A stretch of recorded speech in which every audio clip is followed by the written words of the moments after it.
Welcome to the Republican Professor. I'm talking about the history of political philosophy, the basics, starting with Aristotle today. I'm your host, Dr. Lucas J. Mather. I want to welcome you to the discussion of philosophy. Political philosophy. Rionically, it's not really rionically or ironically, I have the most teaching experience in philosophy. That's what I taught for 20 years. It's what I still teach when people have the beep to hire me. 190 courses, 12 colleges and schools in SoCal, from Ventura County to Orange County. Most have been philosophy. What can philosophy do for you? Ask not what philosophy can do for you. Ask what philosophy can do for me. That's from John F. Kennedy. We're starting with Aristotle. We've done philosophy on the Republican Professor podcast, and it has political overtones. But, this is the first time I've really taught philosophy to myself here, and it's a little bit awkward because I'm sitting in here by myself talking to myself here. And I'm sure if you're listening to this, you're like, no, I'm here. It's me. I'm here too. That's fine. I don't know where else to start, man. Besides the ancients. Let's talk about method here for a brief minute. And I don't mean minute like the kids say. I mean 60 seconds, okay? Not redefining words, every daggum word. I don't think minute means year, okay? But here's the chapter on Aristotle. His first name was Ari. His last name was Stottle. He's from the Stottle family. It's by Harry Jaffa. This is the entry in the History of Political Philosophy published by Rand McNally. Note carefully. It is edited by Leonard Strauss. His full name is Leo, but for short he goes by Leonard. And Joseph Cropsey, and I think it's actually Joseph if you want to be sensitive to his ethnicity. Like San Jose, Trader Joe's, so on and so forth. Both are at the University of Chicago at the time of this publication. This is a publication in 1963. 1963. There's a preface, and then there's a table of contents.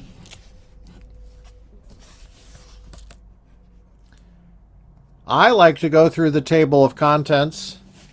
I'm not going to teach through it today, the entire thing, but I'll throw some names out there. There are some topics. They're all names, right? Plato, by Leonard Strauss. Goes by, his full name is Leo, but his friends call him Leonard for short. Aristotle, by Harry V. Jaffa, who is my intellectual grandfather because he mentored people who mentored me. Just like Dallas Willard is in the analytic side, he mentored those who mentored me. Marcus Tullius Cicero, Street Augustine, Street Thomas Aquinas. I'm not naming all of them. Machiavelli, Martin Luther, and John Calvin. We might have to do that one. Richard Hooker, Francis Bacon. By the way, Francis Bacon, his family invented bacon for like breakfast. That's okay. Still to this day, his family, every time you have bacon, his family gets 10%. They are millionaires.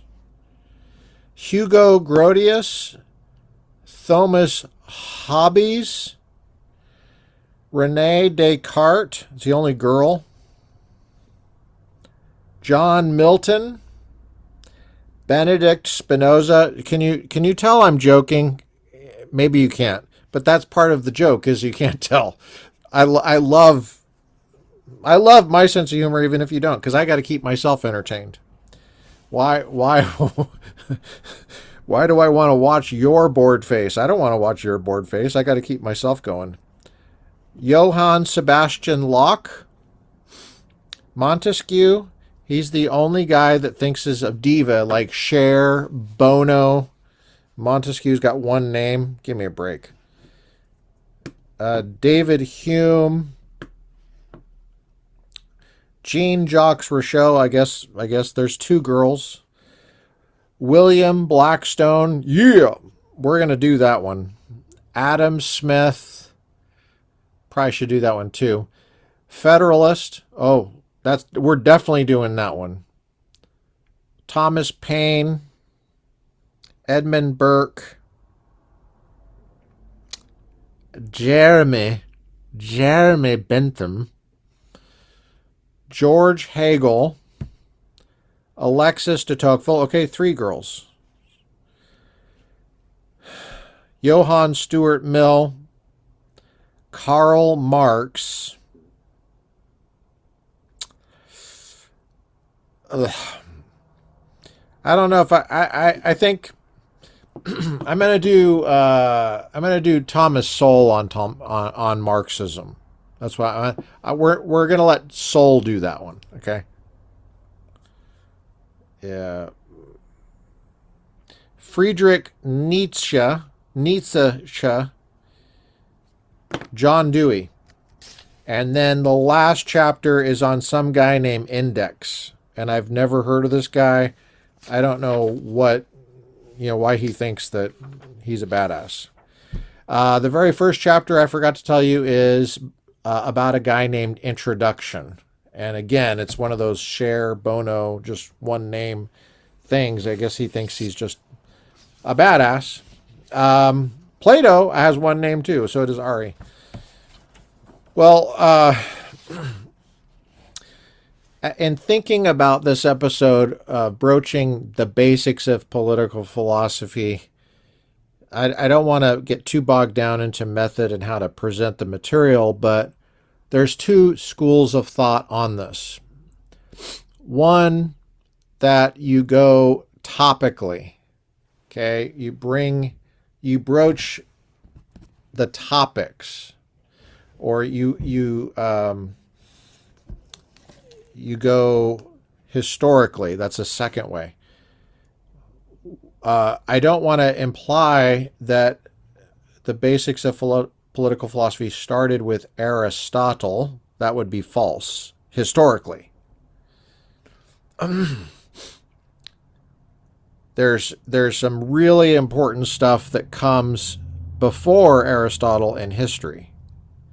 So get that out of your mind. But this is a history of political philosophy.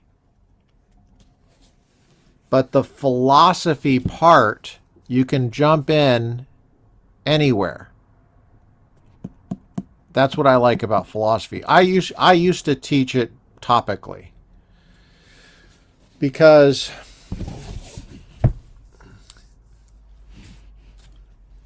well,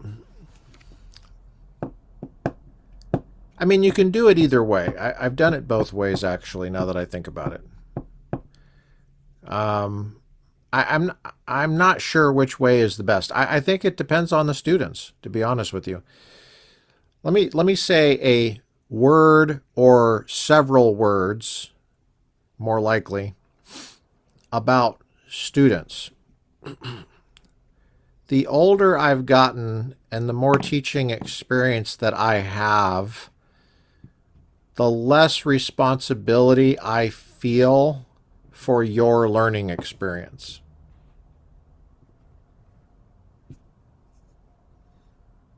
And some people might say that makes me a crappy teacher, because a good teacher is supposed to create a spectacle or a performance. And I can do that, and I have done that. In fact, that's how I started. That's how I started in this business. When I started teaching, I had an enormous amount of pressure on myself because I didn't have any confidence at all.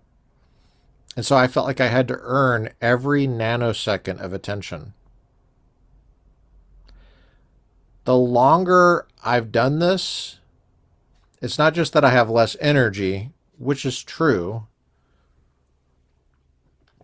It's that I have more wisdom. And I've seen that even in those early years, I would run into my students later, and they didn't remember a lot of the stuff that I worked so hard to teach them. You like to think that you're making some huge impact by creating a spectacle or performance, but it's not true. There's a line in this film, True Lies. Tom Arnold does this line where he's talking to Arnold Schwarzenegger, a character in the film, and they're talking about how hard it is to raise teens, and Arnold says, "You got them for a very short period of time. Madonna is raising your children. Now it's like Taylor Swift. It's TikTok that's raising your kids."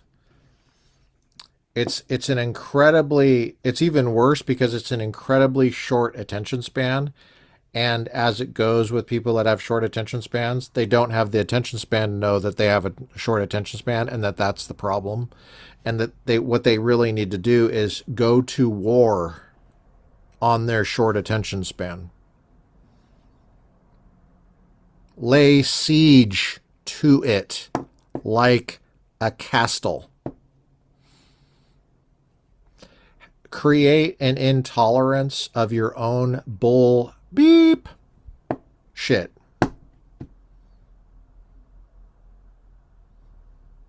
There's far too much tolerance of the things within us that are at war with education. True education. And so the older I've gotten, the more I've just said, you know what? I'm going to be boring. Because if you can rise to the challenge of listening to somebody who's boring, there's hope for you. There's hope for our world. I don't want to give you the wrong impression here about what education is. It's hard. And the biggest threat to it is not that the lecture was boring. It's that you're bored by the lecture.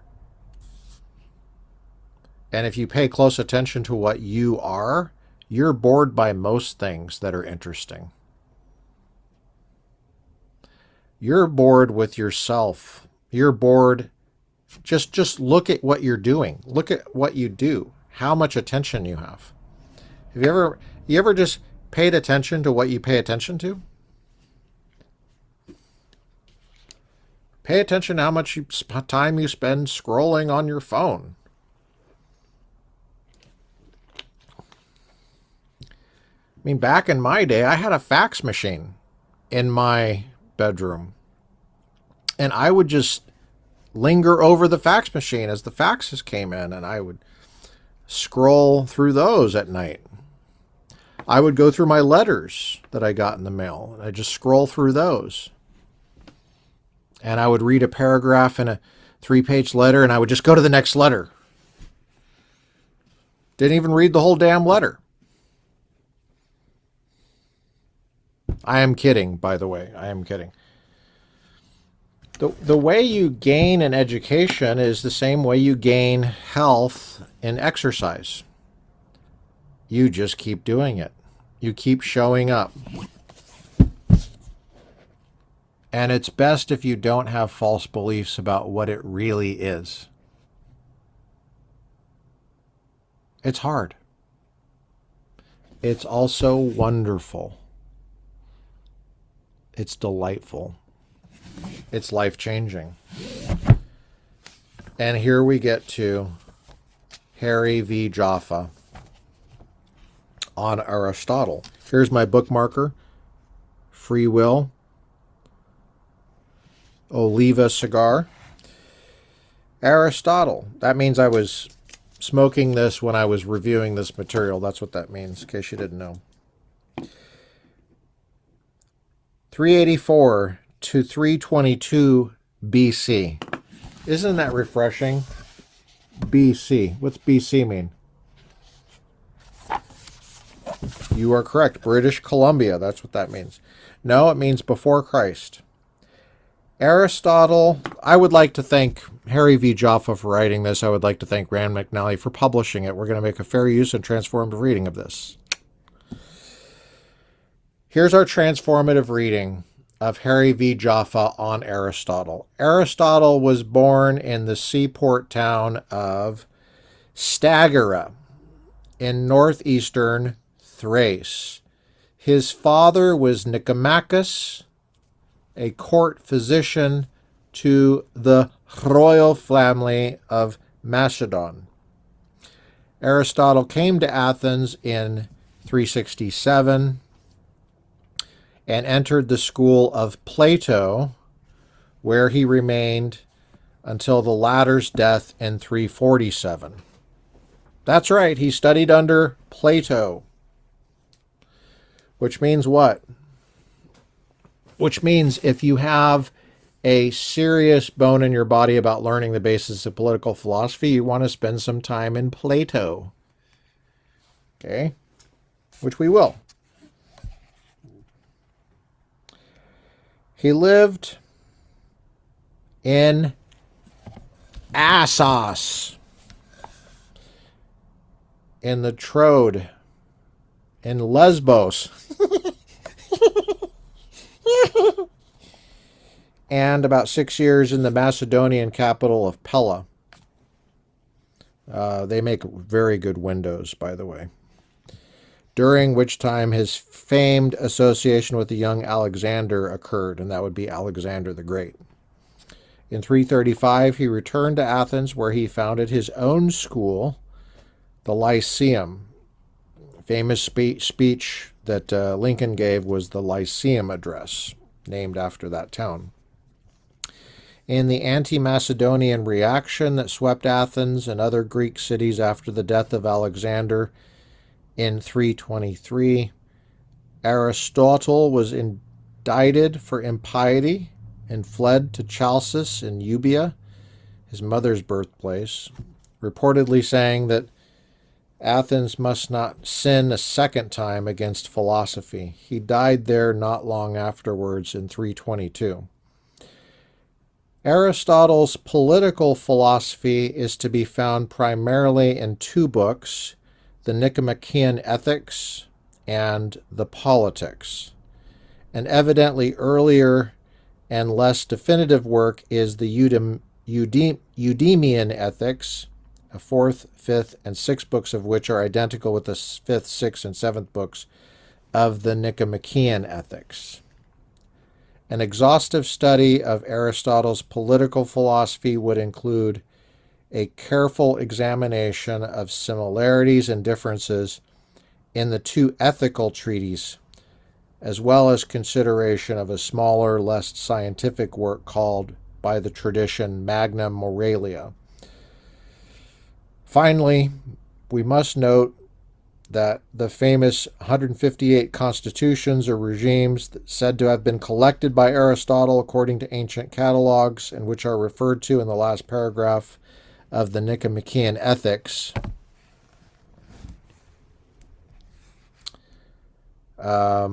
only one has survived. Fortunately, it is the Athenian Constitution, or more accurately, a constitutional history of Athens, accompanied by an account of the Constitution in Aristotle's time.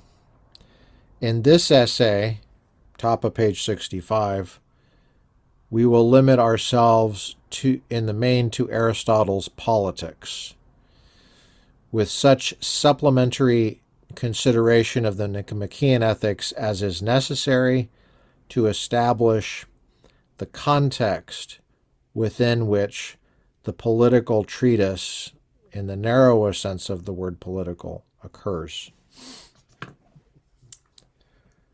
Well, so we started on page 64, and we've gotten now into page 65. Now, if I was teaching this in a college classroom, I wouldn't simply just read it. I would expect the students to read it, and I would pick passages and we would discuss it. I would develop ideas that come out within the discussion.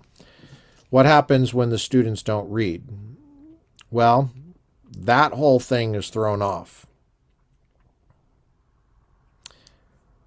And so what I've discovered is in my most recent courses is the students lack even basic skills in reading. These are people who can vote, by the way. And they lack basic skills in reading. So that I find myself going back and I'm like, well, I know you're not reading this on your own time, so we'll just read it in class, because at least you'll have some kind of exposure to reading.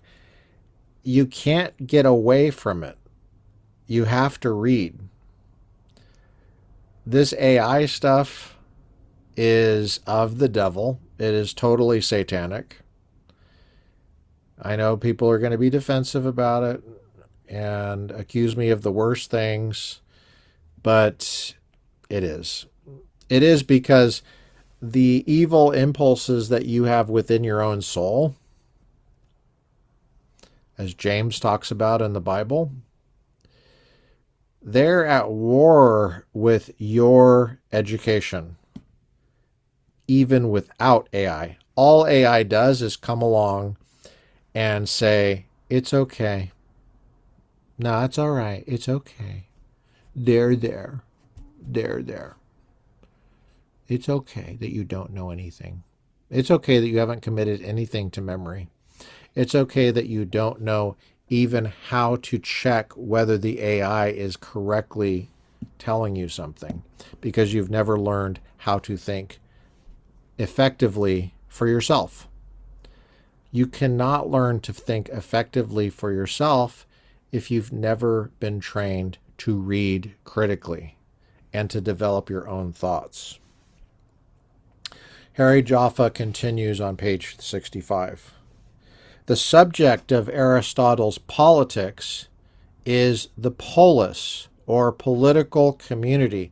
There is no single English word that will translate polis, and to understand why is indispensable to any introduction to Aristotle's political philosophy. The Politics begins with a definition of the polis, and the student who reads this as a definition of the state, with all the connotations alien to Aristotle in that expression, is apt to be estranged forever from his thought. What Harry is just saying there is that the polis, the word polis, doesn't mean state. Don't go there. That's what he said. Our word, Harry continues, politics, although a noun, is the plural form of the adjective politic. A parallel instance is the word athletics, formed from the adjective athletic. Now, athletics is what athletes do. The Greek noun athletus, from which athletic and athletics are derived, survives virtually unaltered in our language. We know what athletics is because we know what an athlete is. The latter is a concrete subject of observation, while the former is an abstract general characterization of his activities. But, and there's only one T, so don't get too excited, but the Greek noun polis, which does not survive in our language, is to politics what athlete is to athletics. Politics, the abstract general characterization derived from the Greek, survives, but polis, the concrete subject, does not. As we have observed, the usual translation of polis is state. Harry's saying, no, there's something wrong with that. Let's continue. But polis and state are not even logical equivalents. According to Aristotle, community is the genus, and political community is a species. The specifying characteristic of the political community, or polis, is what it is. The community is, the polis is that it is. I got to start that again, sorry. The specifying characteristic of the political community, or polis, is that it is the community that includes all other human communities, while itself being included by none. Because of its all-inclusiveness, the polis includes or assimilates within its own end or purpose the end or purpose of every other form of community.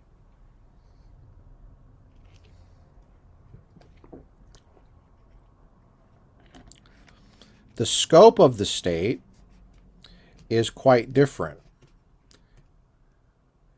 as we see when we consider the term state as it occurs familiarly today in such antinomies as the individual in the state, church in the state and society. It is clear that the state, whether separated from or combined with a church, is never understood to include by itself, as an element of its own definition, the function of a church.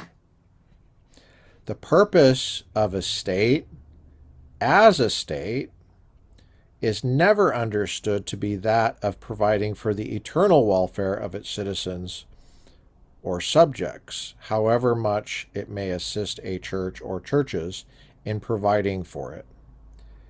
If the functions of church and state happen to be united in the same body, as for example the Vatican or the British Queen in Parliament, page 66 at the top, they are still distinct from each other. They are as distinct as, to use an Aristotelian example, the functions of a tragic chorus are distinct from those of the comic chorus. Although the human beings who comprise the two choruses may be the same. The decisive consideration is this: the end or function of the state, e.g., to secure the rights to life, liberty, and pursuit of happiness, when added to the end or function of the church, e.g., to direct men to their eternal welfare, constitutes an aggregate of ends or functions different from that of either taken different from that of either taken separately. But the concept of the polis is such that there is no process of addition by which one could alter, in either a quantitative or a qualitative sense, its end or function.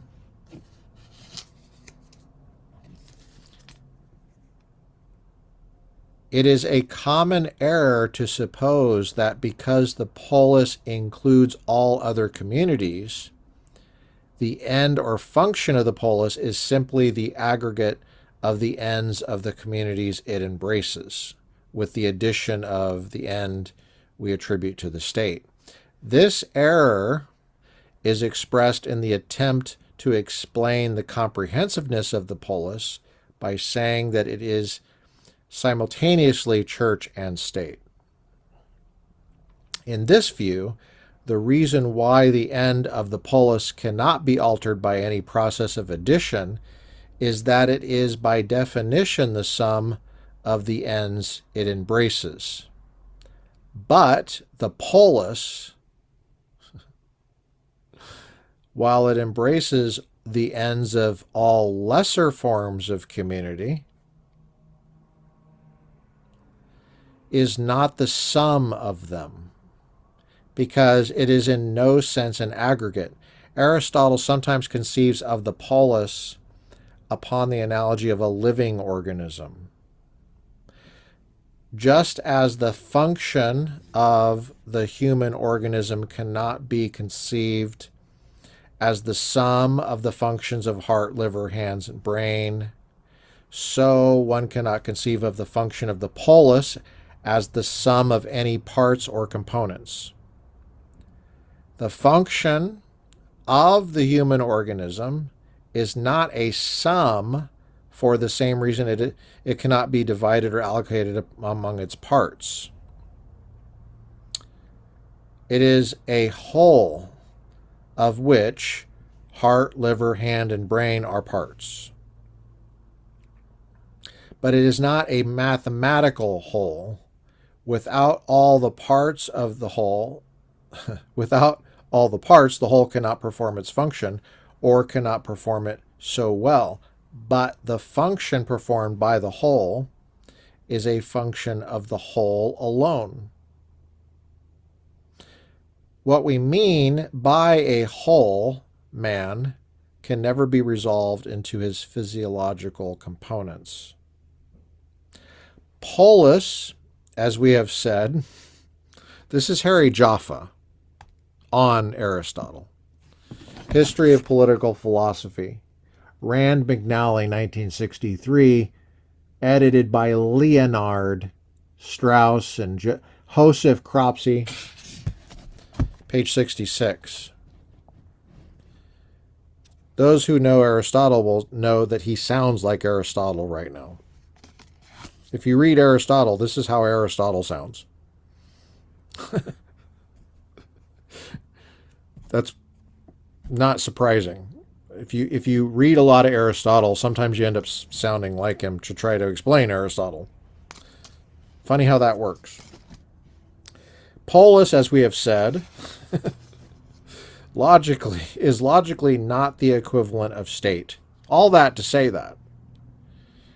And I know the students are like, what in the... They don't know the significance of any of this because they're so young and they don't know what you're talking about. What does it mean to say a state? Well, what Harry did was he takes the undergraduate and throws him into the pool and says swim. You know, and part of the reason I like to read this, at least for purposes of this, and sometimes in the classroom too, is you don't understand how bad it is educationally out there. It's bad. let me try to give you an analogy. Um, when I was in the Navy, I had to be trained in ocean survival and wilderness survival. And I went through different training evolutions at different levels, some basic, some advanced. And if for one of the training evolutions, I had to tread water in a flight suit and boots. I had to do drown proofing. I had to swim quite a long distance in flight suit and boots, timed swim, at least a mile. I had to be rescued out of the ocean in a helicopter. Where there's stuff you have to learn. Like, for example, when the wire's coming down, you better make sure that sucker is grounded, meaning it touches the water, because it's electrified. And if you reach out and grab it because of the rotors, you'll be electrocuted. So it's kind of important that it hits the water, before, and you get in the basket, stuff like that. Okay, so, but, just take treading water. Your boots fill up with water immediately when you're in, and there's waves hitting you in the face. It's cold. There's numerous things that are going through your mind, like, how long can I do this? Ironically, that's not the best thought to have when you're doing it. And the only way for you to learn how to survive in that situation, which is the goal of the training, is dealing with reality, right? The only way for you to deal with that reality is to be hit by it to some extent. Now, I'm going to apply it to this in a second. So just hang on, okay? Can you hang on? Can you just hang on while I develop this point? You're treading water. The calmer you are, the more successful you'll be. The most likely you are to survive.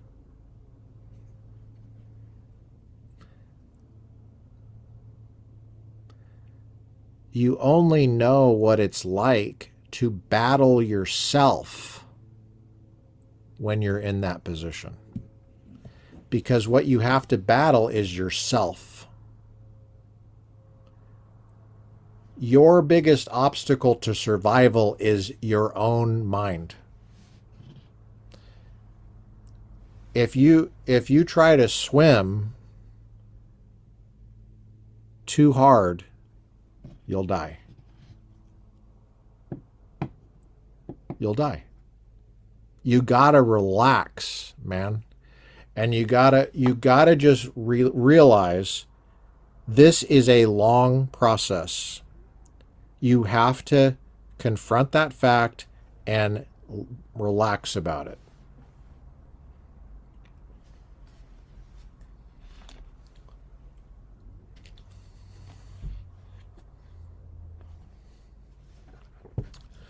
And try to enjoy it. And those who, if you can, let me apply it. I was just about to start talking about prisoner of war training. I'm not going to get into that. Part of it is I think they told us part of it was classified. I can't remember. I think it was confidential. I just don't remember. But I don't. I'm not like really worried about that. But I just think I should stop right there, and I should just go to this. When we're reading this, you get a very good sense of how long it takes to read and to understand. This is really cool stuff, but it's not a magical process by which this goes in here. This is very easy for me to read. But at the beginning, I remember when I was first starting out, it was extremely painful, and I didn't like it. And the second time and the third time, I didn't like it either.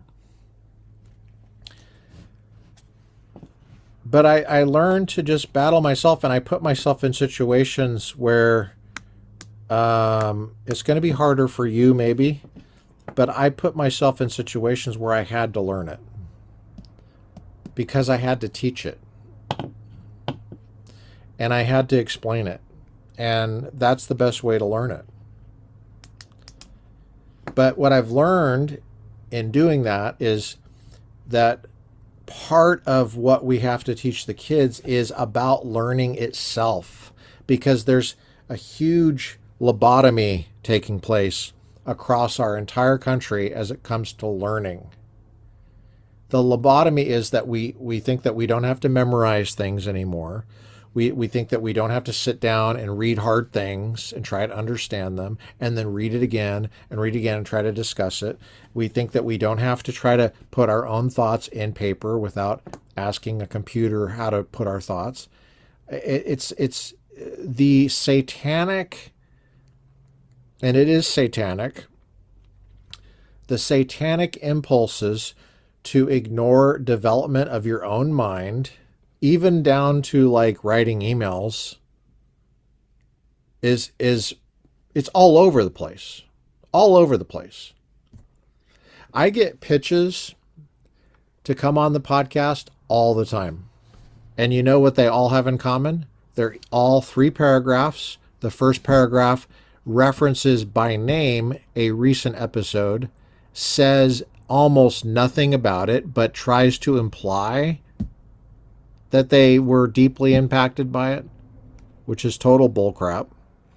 The second paragraph tries to, in a really pathetic fashion, make the pitched guest link with that one episode when there's like hundreds of episodes.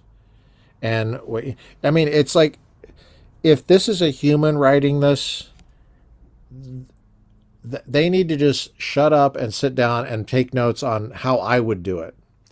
This is the way I would do it. Hey, I've listened to a few of your episodes. Here's some specifics about what stood out to me. I was really impressed with this specific thing. When you said this and this guy said this, and the theme seemed to be this, and then that links with another thing that I've noticed you're doing. And I seem to see that this might link with this guy I'm trying to get on your pod. That would be a better way to do it. But the AI is so stupid that they don't do that. It's like 3 paragraphs, and it looks like a cookie cutter. It looks like they all use the same AI program.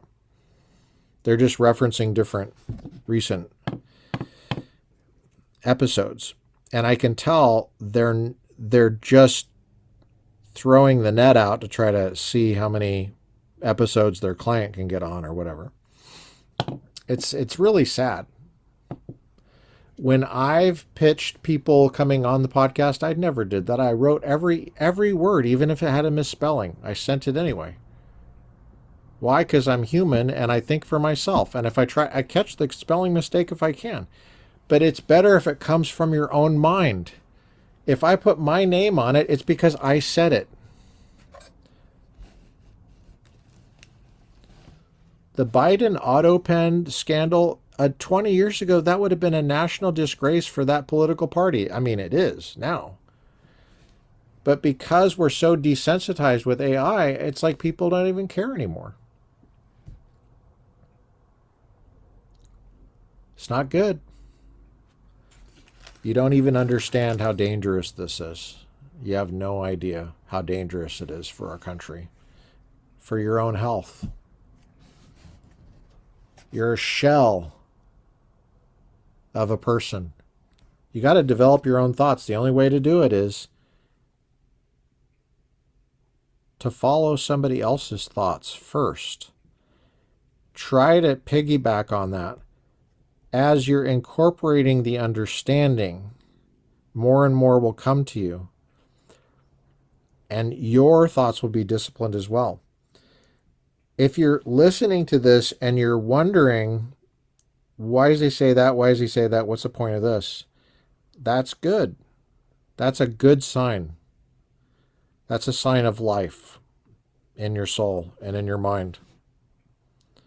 Nurture that. Develop that. Because I say, this is according to Harry Jaffa. Harry Jaffa signed his name to this. He didn't have a computer write it. He did this on a typewriter. He did it longhand.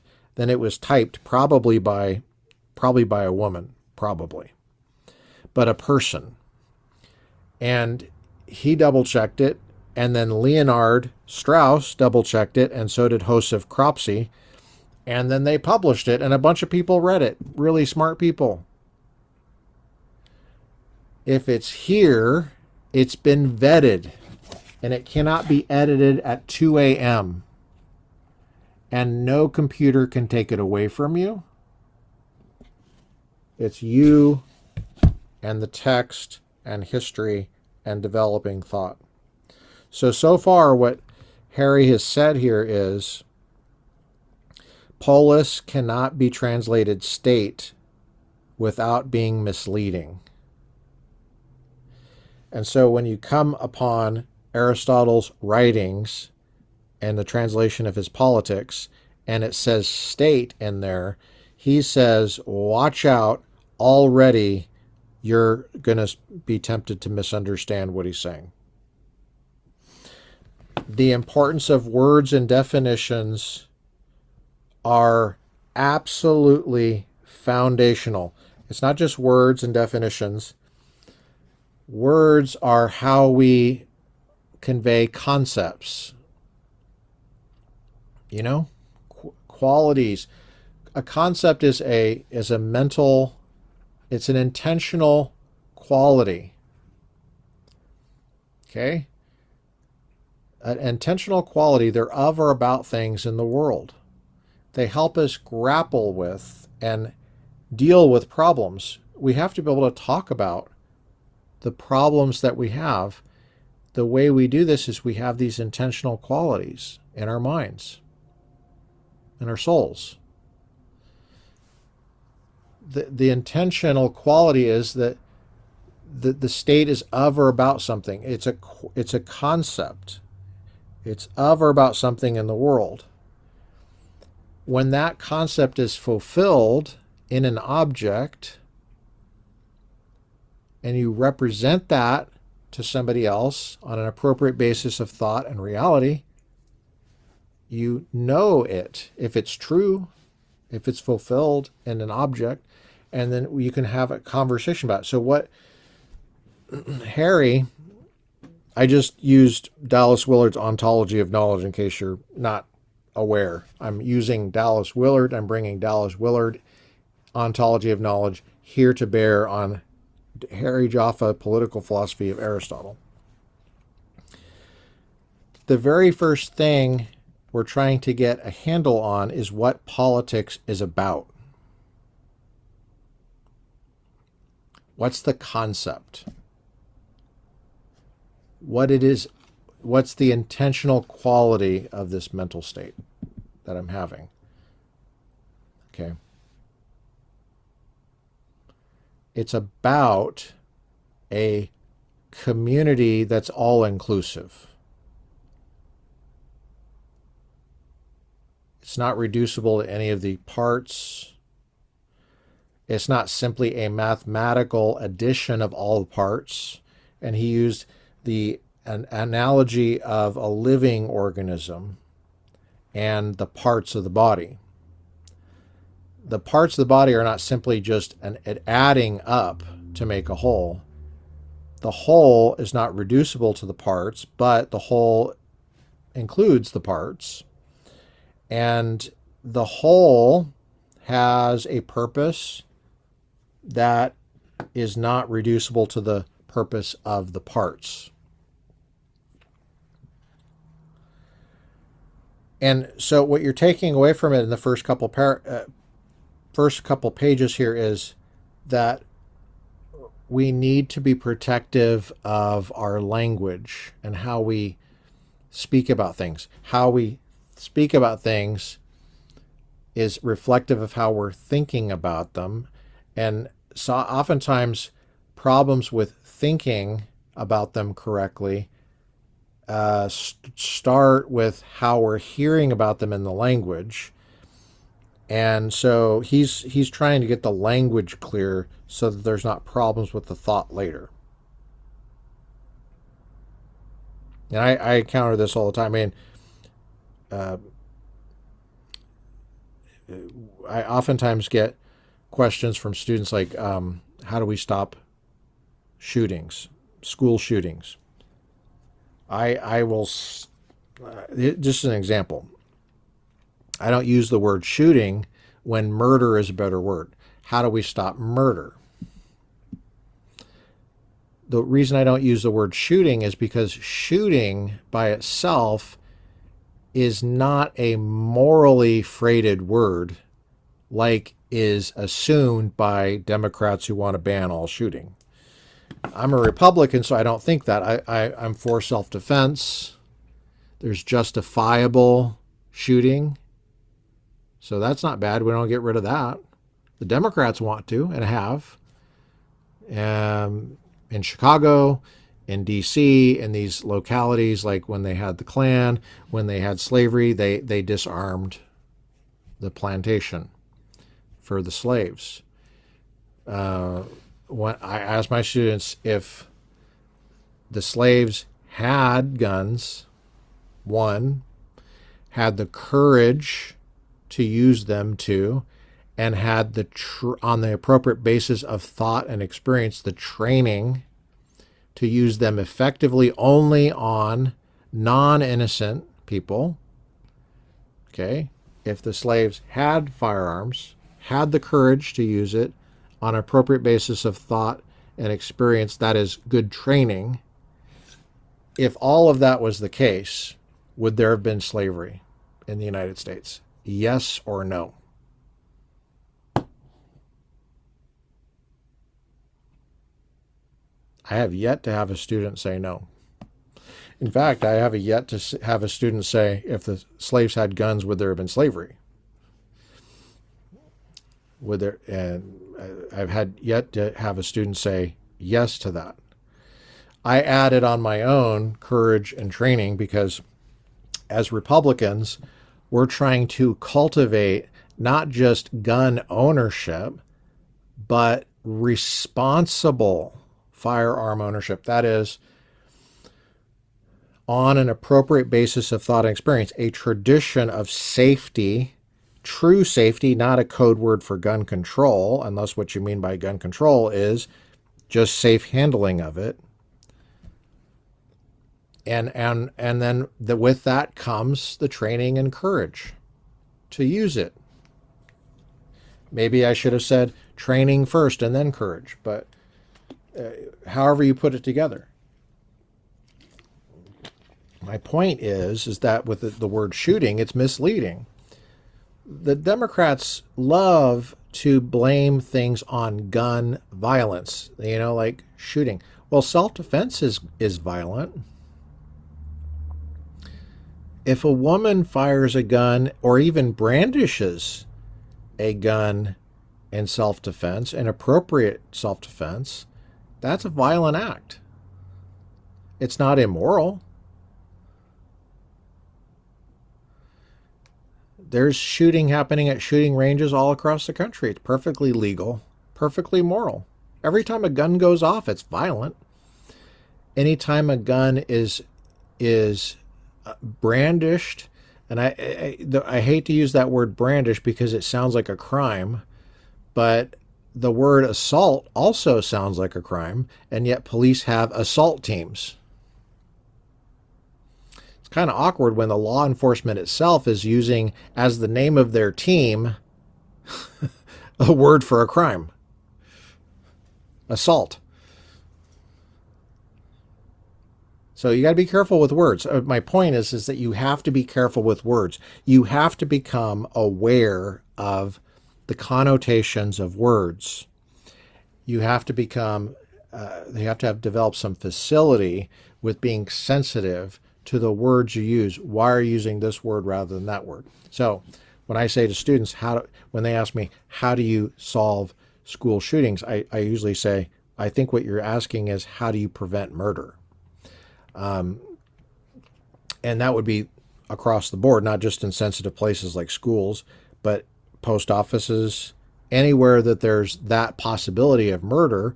Well, there's an age-old lesson, and that is that if you fight back, that's one way.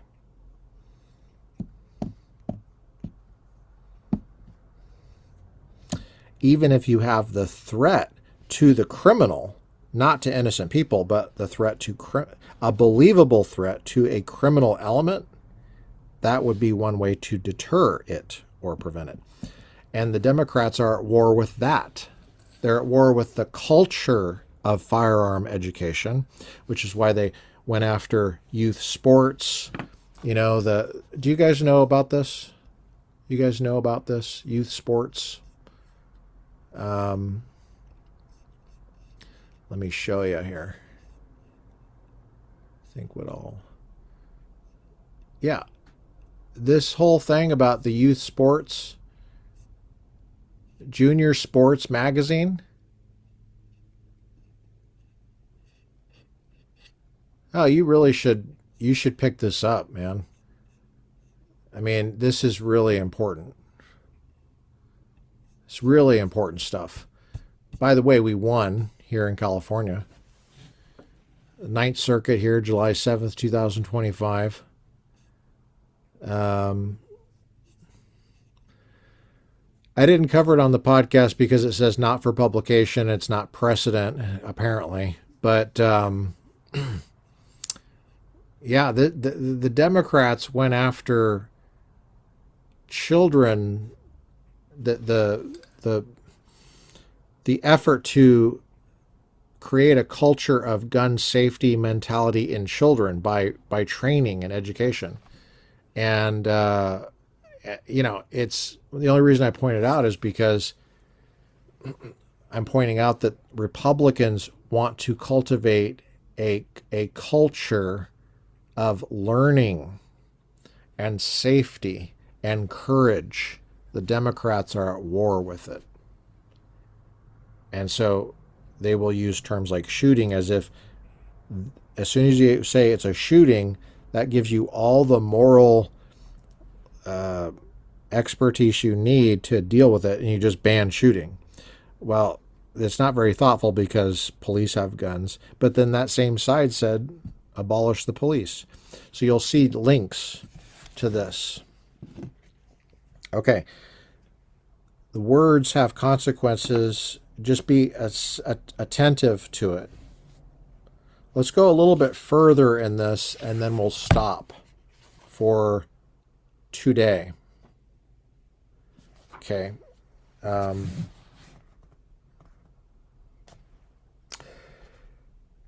Bottom page 66. State is not the comprehensive form of community if it indeed can be understood as a species of the genus community at all. Very insightful. The state and the law of the state can certainly be better understood as a species of contract. By the polis is meant a radically different relationship of political community to human gregariousness than is meant by these contemporary terms.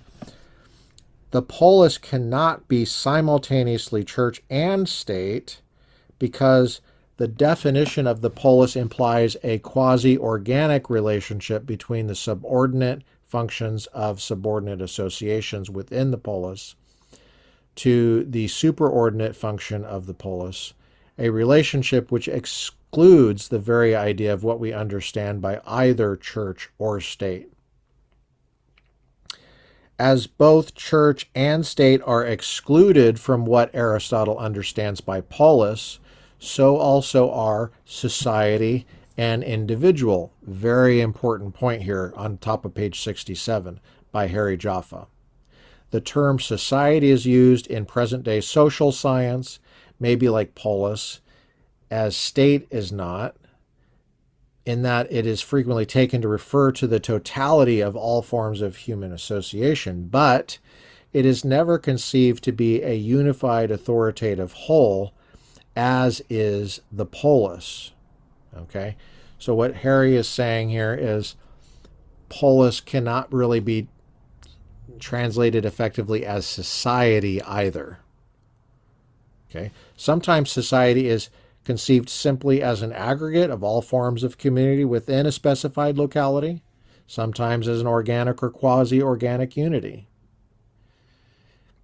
Take, for example, let me give you one example. When the English, once you understand what that means, government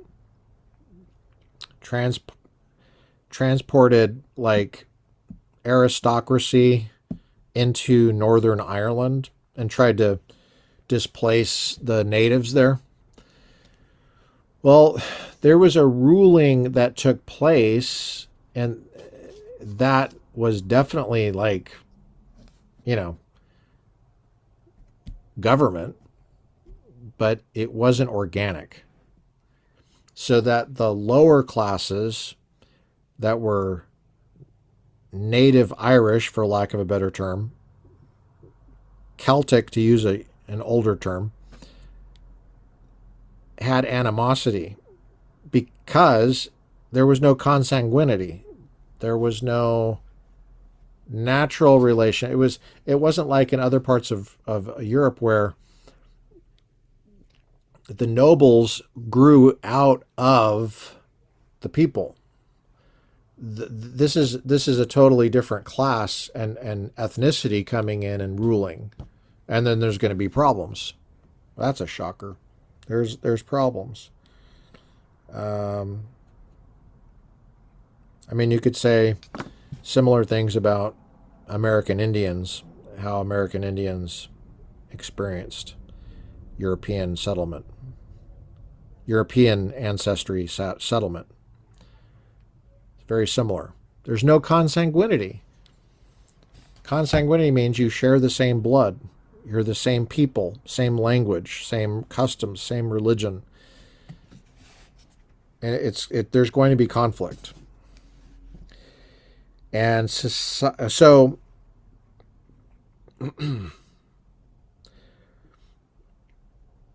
sometimes society is conceived simply as an aggregate of all forms of community within a specified locality, sometimes as an organic or quasi-organic unity.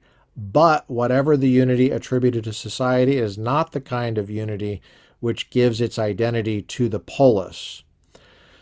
For the unity of the polis is like that of the human organism,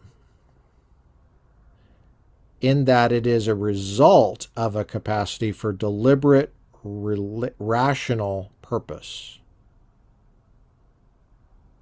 There's the idea of deliberation. That's why it's so important to develop your mind, pay close attention to how you're expressing yourself, and be able to critically evaluate your own thoughts, your own speech, as well as that of others, to try to come up with real solutions to real problems in the world.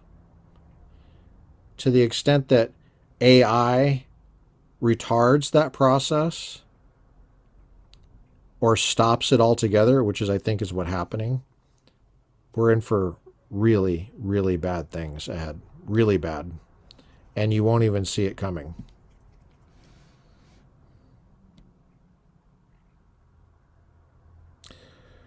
Whatever rationality the eye of the beholder may discover in society, it is never deliberate, rational purpose. For the presence of such purpose necessitates government, and the very idea of society was conceived to express the idea of human gregariousness without particular reference to government. All that to say is society, bad translation of polis. Why are we interested in polis? Because politics, the book that Aristotle wrote about politics, demands that we get a concept of what it is about. And that's what we're trying to get. What we mean today by individual is logically implied by and is correlative with state, church, society, but is utterly incongruent with polis. Modern individualism conceives each human being to have a sphere of privacy wherein are generated activities and ends which the state as state can never order or direct to their completion and perfection. But of this essential incompetence of the state in certain areas, other forms of community, of which the church is the most familiar and convenient, although by no means the sole example, are both possible and necessary. There is a familiar aphorism today that the state exists for the individual and not the individual for the state. The most common characterization of totalitarianism in the Western world is that it reverses this order and treats the individual as if he exists for the state. By the way, Harry's on our side on that, okay? But don't confuse this point with his explanation of Aristotle. What he's trying to do is explain Aristotle. Okay. So, one must not, in approaching Aristotle, he says the very next sentence, attempt to characterize his thought in terms of such an aphorism, because it is not possible to substitute polis for state. One person who does this is possibly Gordon Clark, when we get to a Christian view of man and things, I think it's called, his philosophy of politics. He accuses Aristotle of totalitarianism, which he's Protestant and rabidly anti-communist, which is what I love about Gordon Clark. He's Christian. I mean, he's a solid Christian. You don't get much better than Gordon Clark on a Christian view of the history of philosophy, which we're going to cover on the podcast. Don't worry, but we have to go one step by step. I only pick the best, okay? Trust me on this. You'll love it. But Jaffa is saying it might be fair what he's saying. You don't want to take our slogans that we have on our refrigerator and our bumper stickers and our calendars and our coffee mugs and then thoughtlessly apply that back to what Aristotle, and think you're getting what Aristotle said. The trick here is to try to get what Aristotle said from Aristotle himself. Okay? That's what makes this the history of political philosophy instead of just political philosophy. The history part matters, and that's what he's trying to do here. It makes no more sense to say that the polis exists for the citizen or the citizen for the polis than to say that the mind exists for the man or the man for the mind. According to Aristotle, man exists ultimately for the sake of the good life. And the good life is the same for one man and for a polis. That whole idea of a good life, hold on to that. Latch on to that with everything that you have. Because that is what provides the energy to get through this. This is about that. It's about the good life. Really. not in a fake philosophy classroom kind of a way, or just totally untethered with reality. We mean reality, bringing the good life to fruition, bringing it about. There's going to be all sorts of stuff that wars against that, and successfully warring against that without undermining what you're trying to do. Very hard. There's a lot of disagreement about this. It's hard, but it's not impossible. And it's incredibly refreshing once you start getting some momentum on this. So according to Aristotle, man exists ultimately for the sake of the good life. And the good life is the same for one man and for the polis, in other words, the individual. The means-end relationship we predicate of state and individual does not subsist between man and polis, and all inferences which assume such a relationship are false. Okay. I don't think I would have said it that way, but he said it, and I'm just reading what he said, and we're getting to the end of our time. I just want to go a little bit further here. The politics begins by defining the polis as follows. We're on the top of page 68. Since we see that every polis is a community, and this is Aristotle, this is Harry reading Aristotle. Since we see that every polis is a community and that every community is established for the sake of some good means something that we think is good. Since all do everything for the sake of what seems to them good, it is clear that as all communities aim at some good, the one that does so in the highest degree and aims at the most authoritative of all goods is the community which is the most authoritative of all and embraces all others. This is the one called the polis, or political community. This is great. I mean, he's going to get into what a community is. I mean, we throw these terms like community around too, and yeah, I'm a part of the black community or whatever, you know, some ethnic or some color or some alphabet soup group of people that you think is a community, and really it's not a community. It's just a political action committee. It's not organic. There's something false about it, which is why you can have, Clarence Thomas, for example, excluded from the Black History Month at the tax-funded museum in Washington, D.C., for example. It's just Democratic politics, and they exclude Republicans, even though they say they're about blacks, but they're not really about blacks. It's not really a community. It's a political organizing event.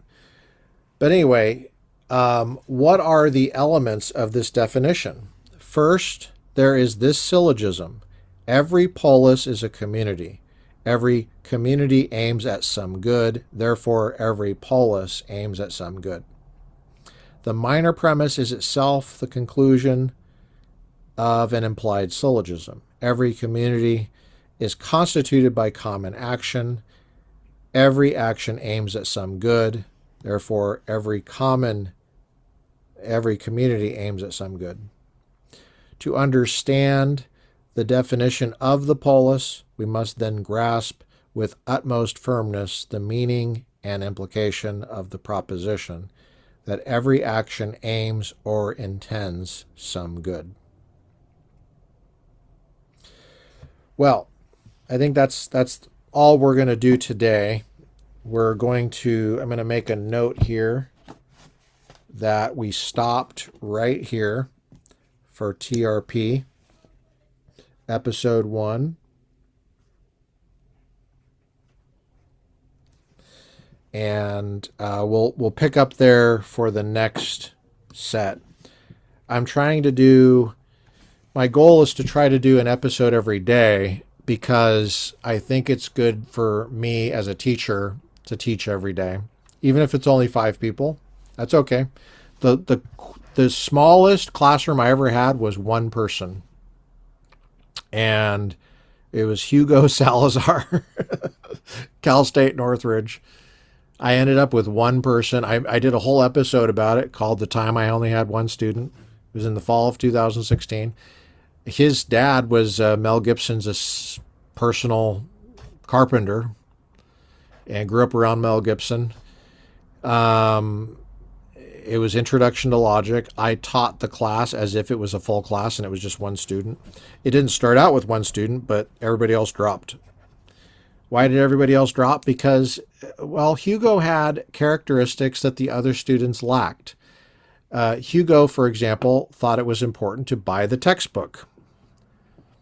And he thought it was important to, show up to class and to take notes and to respect himself as a learner and the institution. And he learned something. What do you know? What do you know? The other students weren't willing to learn. They wanted to be entertained. And it was a very small class. It was a Saturday class. I drove all the way up there to Cal State Northridge for an entire semester to teach 1.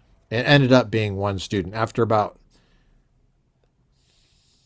4 weeks, I think it was 1 student. I think there were 5 signed up. And I got to the classroom and it was empty. So I thought the class was going to be canceled. Well, I was just doing some administrative stuff in the classroom using the internet connection there in the classroom, I think, and playing Vangelis. And like 20 minutes in, somebody showed up, and then somebody else showed up. I think there was eventually 3 people that showed up. They were way late. So you can't blame this on me being a crappy professor. It was them. I'm telling you guys, it's them. You cannot keep blaming teachers. And I hear this all the time, like, oh, yeah, they're being taught. They're not being taught, or whatever. No, they're not learning. And that kind of crap starts at home. This is 2016. You can't blame it on the scamdemic.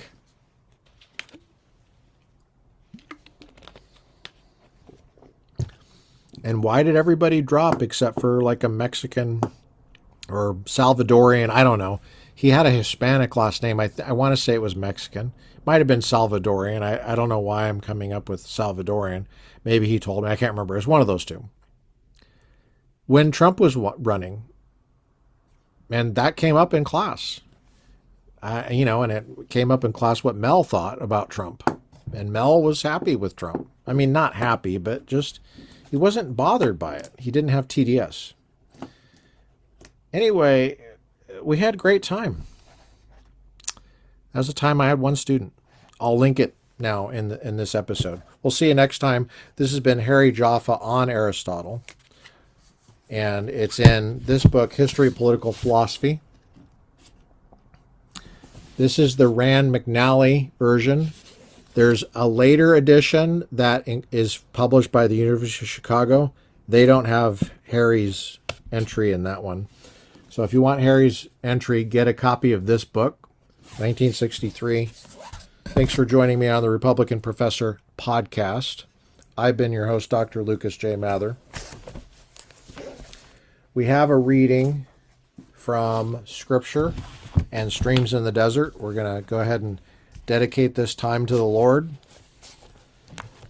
And I think that that's always a good idea when you're doing dangerous material, to dedicate it to the Lord. So I'm going to go ahead and dedicate this right now. Recording in progress. Our psalm is Psalm 84, King James Version I'm using.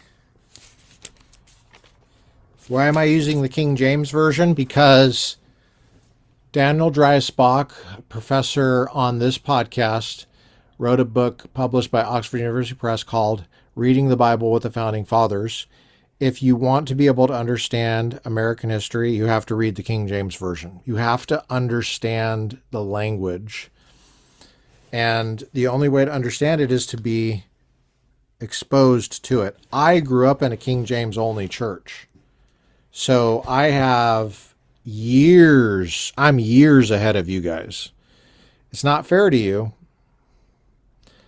but we can alleviate that problem at least somewhat. Psalm 84. How amiable are thy tabernacles, O Lord of hosts. My soul longeth, yea, woohoo, even fainteth for the courts of the Lord. My heart and my flesh crieth out for the living God. Yay! King James has a lot of these yays, and I always kind of laugh. Yea, the sparrow hath found an house, and the swallow a nest for herself, where she may lay her young, even thine altars, O Lord of hosts, my King and my God. Blessed are they that dwell in the house. They will be still praising thee. Salah.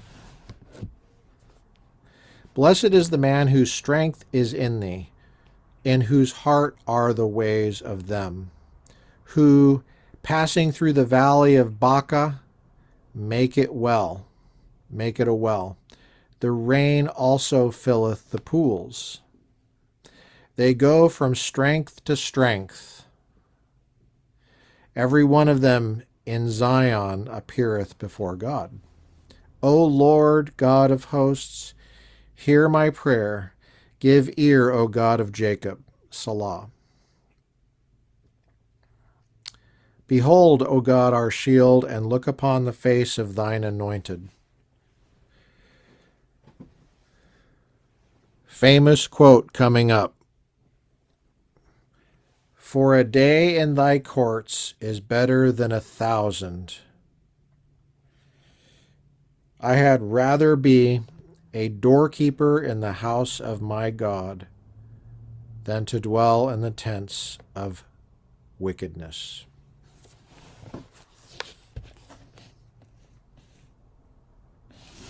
A lot of people could use that reminder right now. For the Lord God is a sun and a shield. The Lord will give grace and glory. Grace and glory. No good thing will he withhold from them that walk uprightly. O Lord of hosts, blessed is the man that trusteth in thee.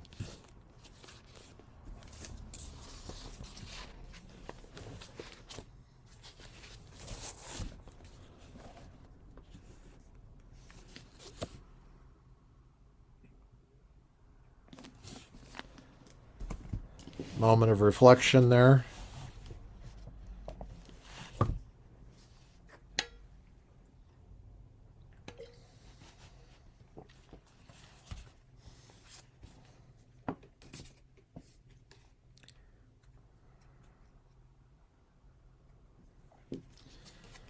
Streams in the Desert is next, January 14th. He putteth forth his own sheep, John 10:4. Oh, this is bitter work for him and us, bitter for us to go, but equally bitter for him to cause us pain. Yet it must be done. It would not be conducive to our true welfare to stay always in one happy and comfortable lot. He therefore puts us forth. The fold is deserted, that the sheep may wander over the bracing mountain slope. The laborers must be thrust out into the harvest, else the golden grain would spoil. Take heart, it could not be better to stay when he determines otherwise. And if the loving hand of our Lord puts us forth, it must be well. On in his name to the green pastures and still waters and mountain heights. He goeth before thee. Whatever awaits us is encountered first by him. Faith's eye can always discern his majestic presence in front, and when that cannot be seen, it is dangerous to move forward. Bind this comfort to your heart that the Savior has tried for himself all the experiences through which he asks you to pass. Page 16 at the top.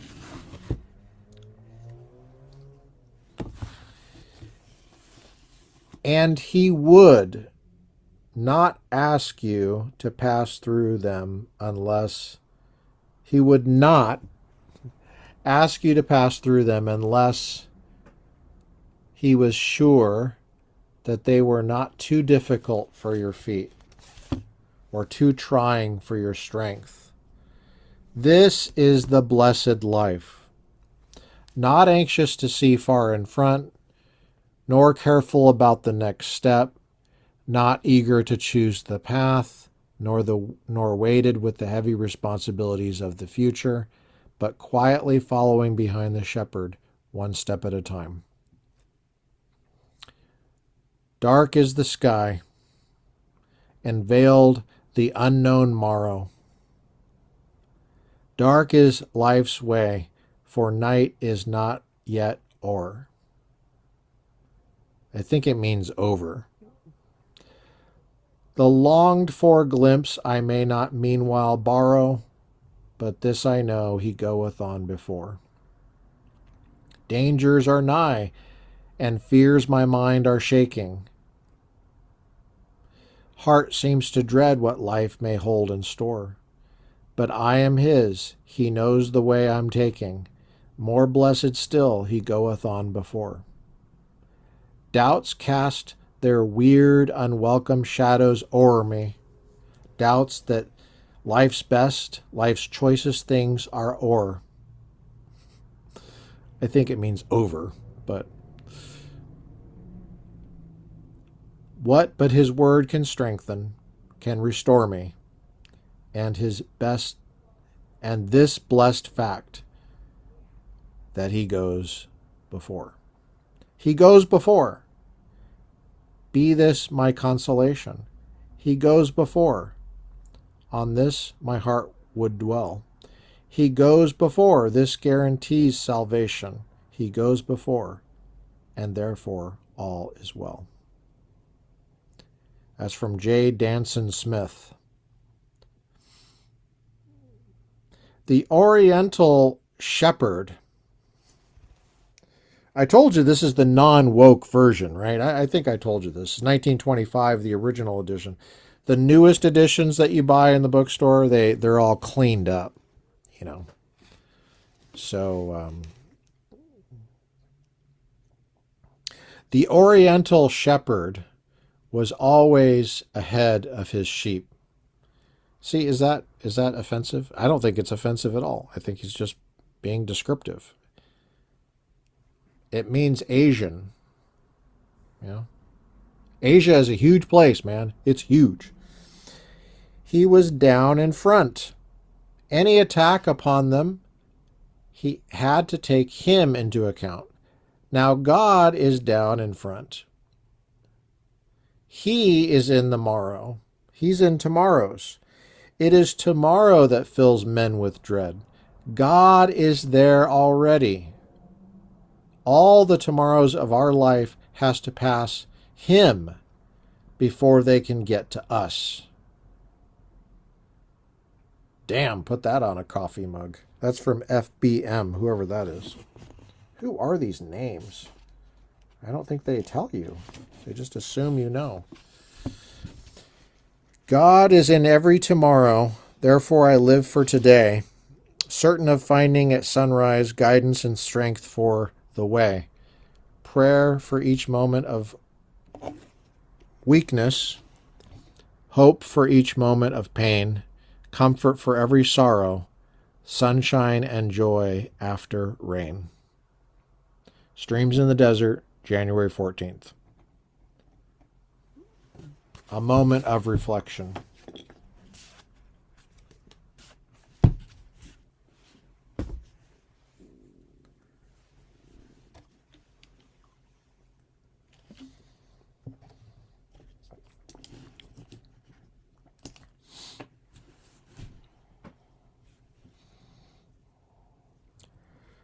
Lord, help us understand political philosophy.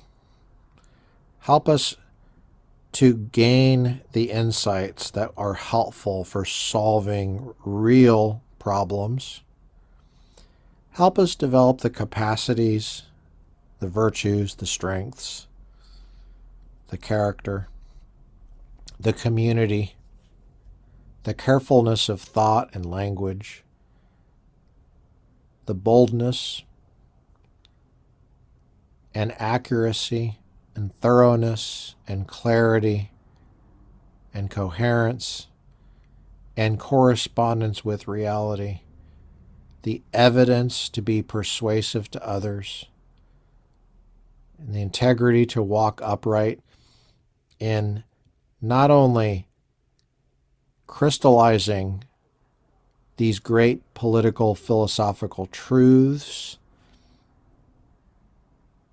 in our minds, in our souls, in our communities, but bringing about the good life.